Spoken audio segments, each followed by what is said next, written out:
film legends. She is considered the greatest American action female star of all times. Who are we talking about? Well, there's only one. Pam Greer. She punched and kicked her way to fame in the early 70s and hasn't looked back since. Gorgeous, fine, Pam Greer, bad mother. There were stage productions, beauty pageants, all before she moved to Los Angeles in 1967. The king of cult films, Roger Corman, cast her first in The Big Dollhouse, Women in Cages, and The Big Bird Cage. But no cage could hold back this talented star. After a few small parts in some early black 70s films, she starred in what would become the definitive film of her career, Coffee. Then came Sheba Baby and Friday Foster, an impressive total of 19 films in the 1970s. In 1997, she reprised her tough-as-nails film persona, Foxy Brown, returning to kick more butt in Quentin Tarantino's critically acclaimed Jackie Brown. It's time to give this woman the respect that's way overdue. Pam Grier. I'll be too busy looking good.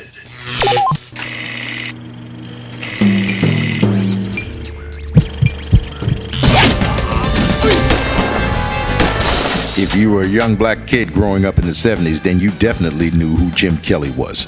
He was 1/3 of the baddest kung fu action team that ever graced the motion picture screen. Along with John Saxon and the gone way too early Bruce Lee, Kelly exploded on the scene and changed motion picture history forever. James Milton Kelly was born in Millersburg, Kentucky on May 5th, 1946. He began studying martial arts in 1964. He was champion in the middleweight division. He was barely into his 20s when he started his own karate school, teaching the likes of famed star Calvin Lockhart. During production, Lockhart asked Kelly to make a cameo in a film that he was starring in. That film was Melinda. His performance caught the eye of the producers of Enter the Dragon, and the rest is history. With his good looks and charm, and man, he had the baddest fro alive, Kelly became an instant superstar. With the passing of Bruce Lee, Kelly took up the mantle. Black Belt Jones became a huge box office success. From there, he was teamed up with Jim Brown, Fred Williamson, and they were three the hard way. Jim Kelly passed away June 29, age of 67. He sorely will be missed by a whole bunch of fans who probably wish they had the chance to tell Jim how much of an impact he had on their lives, including me. I'm Reed McCants for Black History Mini Docs. She graced the cover of some of the biggest magazines in the world before she became one of the greatest action stars in movie history. And she did it with only 2 movies. Tamara Dobson.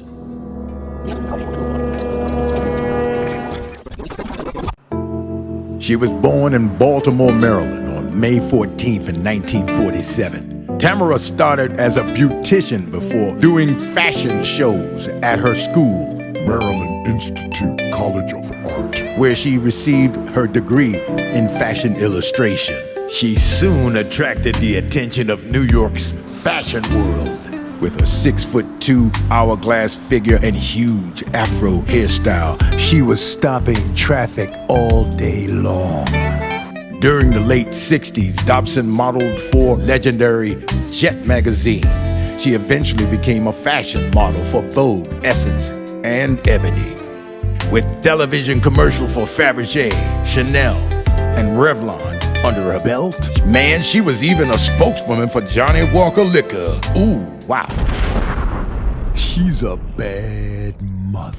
But it was her outbreaking performance as butt-kicking government agent Cleopatra Jones in the 1973 film by the same name and its sequel, Cleopatra Jones and the Casino of Gold in 1973, and that brought her a whole heap of fame. You do it, Cleo. She was one of the first black female action stars in the 70s and a pure inspiration for all women around the world. You mess with us and we'll rock your world, baby. Sadly, Dobson was diagnosed with multiple sclerosis in the year 2000. She passed away on October 2nd, 2006 in Baltimore from the complications of pneumonia, age 59. Much respect to the legendary actress and model, And don't forget action superstar Tamara Dobson. Check her out sometime. Martial arts pioneer, international action star, grandmaster Ron Van Cleef.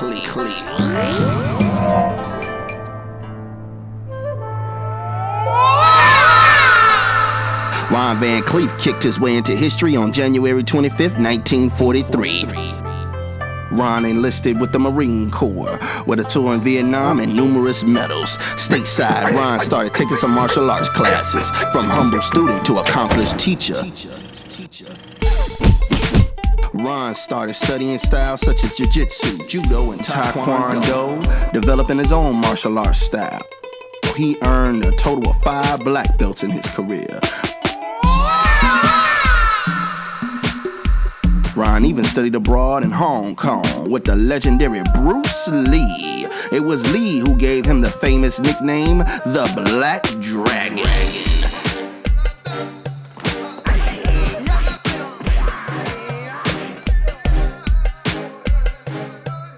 And did I mention he was the fight choreographer for the Motown classic film, The Last Dragon?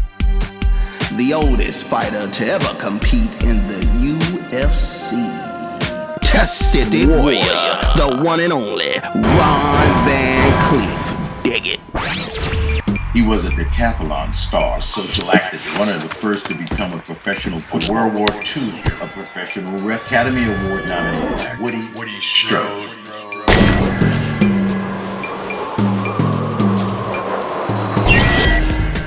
Football, one of the roughest games in sports. So you can just imagine how rough it was for one of the first black men to ever play the game. Alongside the great Jackie Robinson and fellow teammate Kenny Washington, Woody Strode helped break the color lines in America's greatest pastime.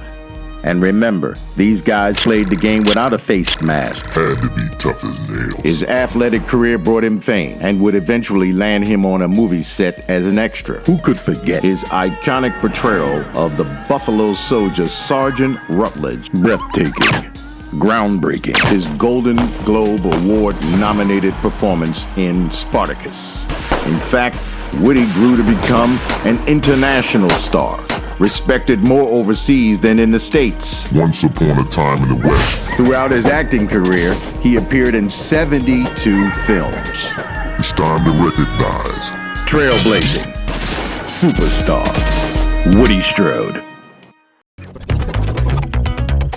Look out for part 2 of Action Film Legends.